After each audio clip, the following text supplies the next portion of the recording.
concurrence of one member here with me, I cite in contempt Apollo Carreon Quiboloy for his refusal to be sworn or to testify before this investigation.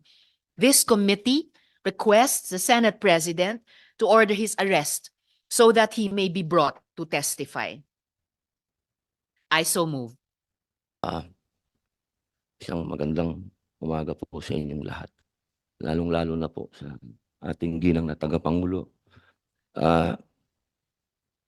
Ipagpaumanhin niyo po ninyo, aking pong tinututulan ang naging pasya na makontempt si Pastor Quiboloy.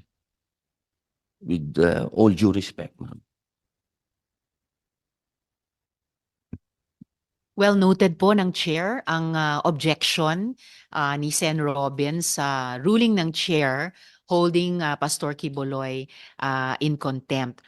Meron naman po tayong gabay mula sa ating rules.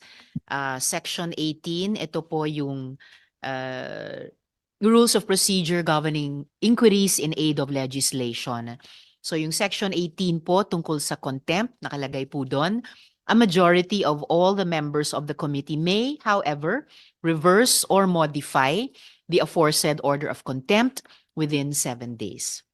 So, well noted. Shukran, Sen. Robin. Maraming salamat po, ginang tagapangulo. At gusto ko lamang pong malaman ng mga panauhin natin at ng mga sumusubaybay po sa mga ganap na ito. Ang akin pong mga kadahilanan para humingi ng ng pagpapakumbaba at ang karapatan ng pag-object, ang hindi pagsang-ayon. Napag-usapan po namin ito ng mahal na senadora na aking pong ginagalang, sinasaladuhan at palagi ang nagpupugay sa kanyang mga ipinaglalaban.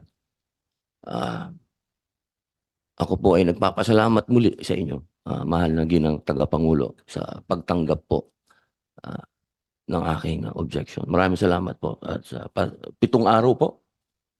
May 7 araw po ang majority Ilan of the po members of the committee majority? opo, na gawing formal itong pag-object sa ruling ng Chair holding Pastor Quiboloy in contempt. Pag sinabi po ba, ginang tagapangulo, ito po ba yung membro natin? Sila. Tama po, Sen. Robin. Ito po yung majority of the members of the Committee on Women. Yun lang pong members lang po, no? Malinaw po, no? Hindi po kasama yung mga leaders. 7. Bali 6 pa po. Ang nakalagay po sa Section 18, contempt, ay a majority of all the members of the committee. Friends, nagpadala nga po sa aking tanggapan ng sulat galing sa abogado ni Mr. Quiboloy stating, and I quote a short portion, compelling Pastor Quiboloy to appear before a committee that already pronounced him guilty would be violative of his constitutional right against self-incrimination and to be presumed innocent unless proven guilty, close quote.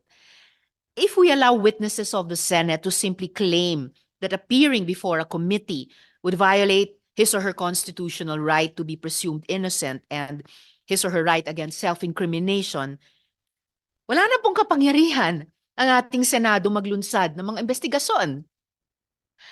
Madaling-madali na lang umiwas sa mga hearing ng Blue Ribbon, sa mga tiwaling opisyal, sa mga investigasyon ng Public Order Committee, sa mga sangkot sa mga krimen.